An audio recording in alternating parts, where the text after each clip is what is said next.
Episode 19 में हम देखते हैं रेन जुंग से फोन छीनने की ट्राई करती है तो जुंग उसका बाल पकड़ लेती है। रेन सेंगचुल से कहती है जल्दी से आकर जुंग का फोन छीन लो। सेंगचुल जुंग के पास आता है तो जुंग उसे किक मारती है और वो नीचे गिर जाता है। उसके बाद जुंग रूम के अंदर घुस जाती है, लेकिन वो लोग किसी तरह से डोर ओपन कर लेते हैं। सेंगचुल और उसकी मॉम जुंग को पकड़ लेते हैं। फिर रेन उसका फोन छीन लेती है। जुंग कहती है क्या तुम इसे प्यार कहते हो? सेंगचुल बोलता है अगर मैं रेन से शादी करूंगा तो हमारी बेटी को एक अच्छी लाइफ मिलेगी जो हम कभी नहीं दे सकते हैं। जुंग उसकी बातों से गुस्सा होकर बाहर आती है तो देखती है रेन उसका फोन तोड़ रही है। जुंग गुस्से से कहती है चाहे तुम कुछ भी कर लो, मैं सेंगचुल को डिवोर्स नहीं दूंगी। फिर वो उसके ऊपर केक दे मारती है। रेन उसी हालत में घर आती है और अपनी मॉम को बता देती है। उसकी मॉम जुंग से लड़ने जा रही थी पर रेन उसे रोक लेती है क्योंकि वो चियोन को किसी भी हाल में इस बारे में पता चलने नहीं दे सकती थी। उसकी मॉम कहती है उस सेंगचुल के पीछे क्यों पड़ी हो, कोई अच्छा सा लड़का देखकर शादी कर लो। रेन उसको कैसे बताए कि वो अपनी बेटी सॉन्ग को हासिल करना चाहती है। अब सीन शिफ्ट होकर हमें सीन को दिखाया जाता है। वो सोच रहे होते हैं कि हेई उनको और जुंग को कैसे भूल सकती है। दूसरी तरफ वांग हेई को घर लेकर आते हैं और सब कुछ बताते हैं कि कैसे एक आदमी नोएल को परेशान कर रहा था। हान पूछता है क्या आपने पुलिस को कॉल किया था? हेई मना कर देती है। वांग को हेई के लिए इतना फिक्र करता हुआ देख जीहुन चिढ़ाते हुए बोलता है क्या आप दोनों का सच में डिवोर्स हुआ है? उन दोनों के अंदर जाने के बाद जीहुन हान से पूछता है क्या तुम्हें लगता है वो लोग फिर से साथ में आ जाएंगे? हान बोलता है मुझे पता नहीं है। वो एना से इस बारे में पूछता है कि ग्रैंडपा और ग्रैंडमा फिर से एक हो जाएंगे तो क्या वो खुश होगी? एना सैड होकर बोलती है वो दोनों एक दूसरे को बहुत पसंद करते हैं, इसीलिए एक दिन जरूर एक हो जाएंगे, लेकिन आप और मॉम कभी एक नहीं हो सकते हैं। हान पूछता है क्या तुम अपनी मॉम को मिस करती हो? वो मना कर देती है। हान जीहुन को बता देता है कि उसकी वाइफ ने किसी और से शादी कर लिया है, जो सुनकर जीहुन शॉक्ड होकर बोलता है यार वो तो बहुत जल्दी मुंह बंद कर गई। जीहुन को बहुत गुस्सा आ रहा था। वो कहता है इसलिए मैं लड़कियों पर ट्रस्ट नहीं करता हूँ। अब सीन शिफ्ट होकर हमें रेन की मॉम को दिखाया जाता है। वो सबको अच्छे से खाना सर्व करने की ट्रेनिंग दे रही थी, जिससे परेशान होकर सेक्रेटरी सबको अंदर जाने को बोलती है। सारे लोग उसकी ऑर्डर फॉलो करके अंदर चले जाते हैं। रेन की मॉम कहती है मेरी बात ना सुनकर तुम उसकी क्यों सुन रहे हो? थोड़ी देर बाद हान आता है और जुंग के पास आकर उसका नाम पुकारता है।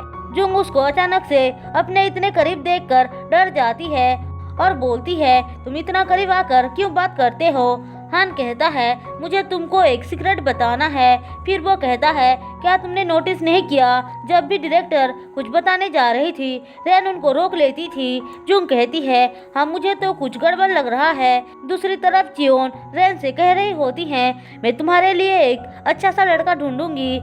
रेन अच्छे बनने का नाटक करते हुए बोलती है मैं तो अपनी स्टडी और वर्क में इतना बिजी थी कि कभी बॉयफ्रेंड के बारे में सोचा ही नहीं। मैं तो अभी तक सिंगल हूँ। वो उनसे बात कर ही रही थी कि तभी उसके अंकल का कॉल आता है। पहले तो वो उठाती नहीं है, लेकिन चियोन के बोलने पर वो बात करने के लिए बाहर चली आती है।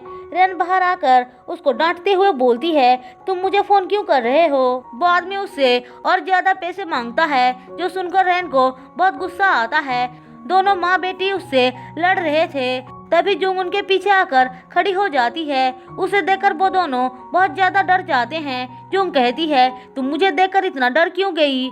पर वो लोग उल्टा उसको ही बातें सुनाकर चली जाती हैं। दूसरी तरफ सीन फिर से एक बार हेई की सेक्रेटरी से उनके बारे में पूछने आते हैं क्योंकि उन्होंने वांग को हेई के साथ देख लिया था। सेक्रेटरी उनको बताती है कि वांग नोएल का हस्बैंड है। वो सेक्रेटरी को एक नोट देकर बोलते हैं यह अपनी सीईओ को दे देना। दूसरी तरफ जुंग घर आती है तो सेंगचुल और उसकी मॉम फिर से उसे सुनाने लग जाते हैं। सेंगचुल उसे बार बार डिवोर्स पेपर पे साइन करने को बोल रहा था, जिसके लिए जुंग साफ साफ मना कर देती है। थोड़ी देर बाद सिन उसे कॉल करके बताते हैं कि जुंग की मॉम को उन्होंने ढूंढ लिया है। हम देखते हैं सेक्रेटरी हेई को आकर वो नोट दे देती है। सिन ने उसको कैफे बुलाया था। है इस बारे में वांग को बताती है। वांग पूछते हैं क्या तुम वहाँ पे सच में जाना चाहती हो। है कहती है मुझे जानना है कि वो आदमी कौन है, इसीलिए जाना चाहती हूँ। थोड़ी देर बाद सिन वांग से मिलने आते हैं। उन दोनों की बातों से हमें पता चलता है कि वो दोनों एक दूसरे को जानते हैं। सिन कहते हैं मेरी वाइफ तुम्हारी वाइफ कब से बन गई। वांग उसकी ऐसी बातें सुनकर गुस्सा होकर उसे बाहर निकाल देते हैं। दूसरी तरफ जुंग का मन काम में लग नहीं रहा था, जो देखकर जियोन पूछती है तुम्हारा ध्यान कहाँ है। सेक्रेटरी पूछती है कुछ हुआ है क्या। जुंग मना कर देती है। वो अपने डैड की कही हुई बातों के बारे में सोच रही होती है कि वो कैफे जाए या नहीं। हान उसे परेशान देखकर पूछता है क्या तुम सच में अपनी मॉम से मिलने नहीं जाना चाहती हो। जो गुस्सा होकर बोलती है तुम मेरी पर्सनल लाइफ से दूर रहो। हान उसको समझाता है कि उसे ये चांस दोबारा नहीं मिलेगी। वो अपने बारे में बताता है कि कैसे जब उसके डैड एक्सीडेंट से मारे गए थे उसे और उसकी मॉम को कंट्री से बाहर निकाल दिया गया था। वो उसको बहुत सारी बातें कहकर समझाता है और फाइनली जुंग भी जाने के लिए मान जाती है और कैफे में आती है जहाँ पर उसके डैड थे। वो पूछती है मॉम कहाँ पे हैं। सिन को जवाब ना देता हुआ देख वो समझ जाती है कि उसकी मॉम नहीं आई थी। वो बेचारी इससे बहुत ज़्यादा टूट जाती है। वो कहती है मेरी मॉम अब मेरे लिए मर चुकी है। ऐसा बोलकर वो रोते हुए बाहर चली आती है। हमें पता चलता है कि है कैफे में आई थी, लेकिन सिन से मिलने के पहले ही वांग उसको रोक लेता है और घर लेकर चला आता है। जुंग घर आती है और हेई को कॉल करके सब कुछ बता देती है कि वो अपनी मॉम से मिलने गई थी पर वो नहीं आई। उसको रोता हुआ देख हेई उससे मिलने आती है। जुंग उसे अपनी दिल की सारी बात बताकर मन हल्का करती है। तभी उसे सिन का कॉल आता है। वो उससे पूछते हैं तुम कहाँ पे हो। जुंग उनको बताती है कि वो पार्क में है। सिन बोलते हैं तुम वहीं पे रुको, मैं तुमसे मिलने आ रहा हूँ। है कहती है मैं भी तुम्हारे डैड से मिलना चाहती हूँ। थोड़ी देर बाद सिन वहाँ पे पहुँच जाते हैं और इसी के साथ एपिसोड 19 खत्म होता है। दोस्तों अगर आपको मेरी एक्सप्लेनेशन पसंद आई हो तो चैनल को सब्सक्राइब और वीडियो को लाइक जरूर कर देना।